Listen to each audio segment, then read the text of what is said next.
रात का घना अंधेरा था और बारिश रुकने का नाम नहीं ले रही थी। बिजली की चमक कभी कभी आसमान को रोशन कर देती और उसके साथ तेज गड़गड़ाहट से माहौल और डरावना हो जाता।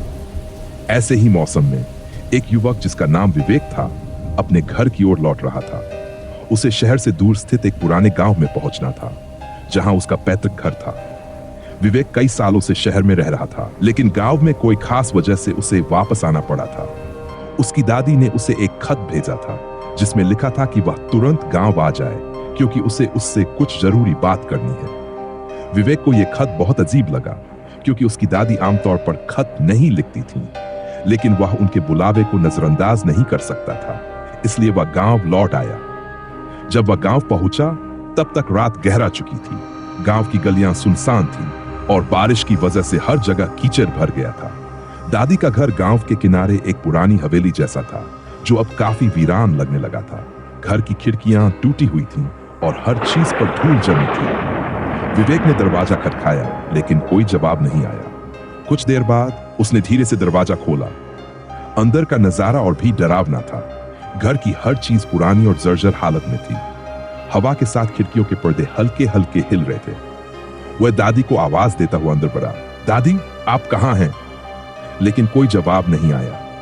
तभी उसे सीढ़ियों के ऊपर हल्की सी आवाज सुनाई दी, जैसे कोई उसके नाम को धीरे धीरे पुकार रहा हो, विवेक। वह तुरंत ऊपर की ओर दौड़ा। ऊपर पहुंचकर उसने देखा कि दादी का कमरा खुला हुआ था, लेकिन जब उसने अंदर झांका तो वहां कोई नहीं था। कमरे में सिर्फ एक पुराना चूल्हा हिल रहा था, जैसे कोई अभी अभी यहां से उठा हो। विवेक अब डर और उलझन में था। उसने सोचा कि शायद दादी कहीं और चली गई हो, लेकिन तभी उसे कमरे के कोने में एक पुराना संदूक मिला। संदूक पर धूल की मोटी परत थी और यह वर्षों से शायद किसी ने खोला भी नहीं था। विवेक की जिज्ञासा बढ़ गई। उसने संदूक को खोला और अंदर उसे एक पुरानी डायरी मिली। डायरी के पन्ने पीले हो चुके थे, लेकिन उसमें लिखावट अब भी साफ दिखाई दे रही थी। उसने पहला पन्ना खोला और जो कुछ उसने पढ़ा उसे देखकर उसके होश उड़ गए। उसमें लिखा था, यह हवेली एक रहस्य छिपाए हुए है। इस घर में एक काला साया है जो पीढ़ियों से हमारे परिवार के साथ बंधा हुआ है। वह साया हमें कभी नहीं छोड़ता और अब उसका अगला शिकार विवेक है। मैं चाहती हूं कि वह इस सच्चाई से पहले ही वाकिफ हो जाए, क्योंकि यह साया उसे खत्म करने वाला है। विवेक के हाथ से डायरी गिर गई। उसके पूरे शरीर में सिहरन दौड़ गई। तभी उसे कमरे के दरवाजे पर किसी के पैरों की आहट सुनाई दी। वह मुड़ा और वहां उसकी दादी खड़ी थी, लेकिन उनका चेहरा अजीब सा था, सूना और भावहीन। उनकी आंखें खाली और ठंडी थीं, जैसे उनमें कोई जान न हो। विवेक ने कांपते हुए कहा, दादी यह सब क्या है? यह डायरी में क्या लिखा है? दादी ने बिना कुछ कहे उसकी ओर देखा और धीरे धीरे बोली, तुम्हें सच जानना ही होगा विवेक। यह हवेली सिर्फ एक घर नहीं है, यह एक कैद है। यहाँ एक आत्मा बंधी हुई है जिसने हमारी पूरी पीढ़ियों को अपने चंगुल में लिया है और अब उसकी निगाहें तुम पर हैं। विवेक को यह सब सुनकर विश्वास नहीं हो रहा था। आत्मा? यह सब क्या है? दादी ने कहा, तुम्हारे पिता भी इसी साए का शिकार बने थे और अब यह तुम्हें लेने आया है। इस हवेली से बाहर निकलने का एक ही रास्ता है, तुम्हें इसे खत्म करना होगा। उस संदूक में एक पुरानी ताबीज है जिसे इस घर के तहखाने में ले जाकर जलाना होगा, तभी यह साया तुम्हें छोड़ देगा। विवेक की घबराहट अब चरम पर थी, लेकिन उसने हिम्मत जुटाई और उस संदूक में ताबीज ढूंढने लगा।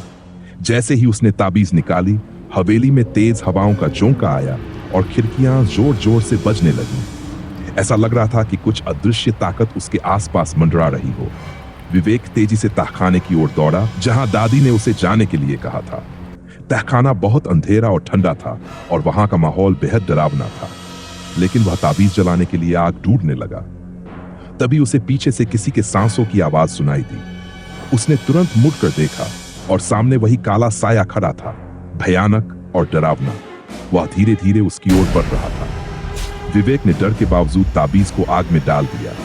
जैसे ही ताबीज जली, हवेली में अचानक एक तेज चीख गूंजी और वह काला साया धीरे धीरे हवा में गायब हो गया। विवेक ने राहत की सांस ली। साया अब जा चुका था। उसने ऊपर जाकर देखा कि दादी अब सामान्य थीं। उनकी आंखों में फिर से जीवन लौट आया था। उन्होंने विवेक को गले लगाया और कहा, तुमने हमें उस श्राप से मुक्त कर दिया। अब यह हवेली फिर कभी नहीं बोलेगी। लेकिन जब विवेक ने हवेली के बाहर कदम रखा तो उसे एक हल्की सी आवाज सुनाई दी, विवेक, हम फिर मिलेंगे। विवेक रुक गया, लेकिन उस पीछे मुड़कर नहीं।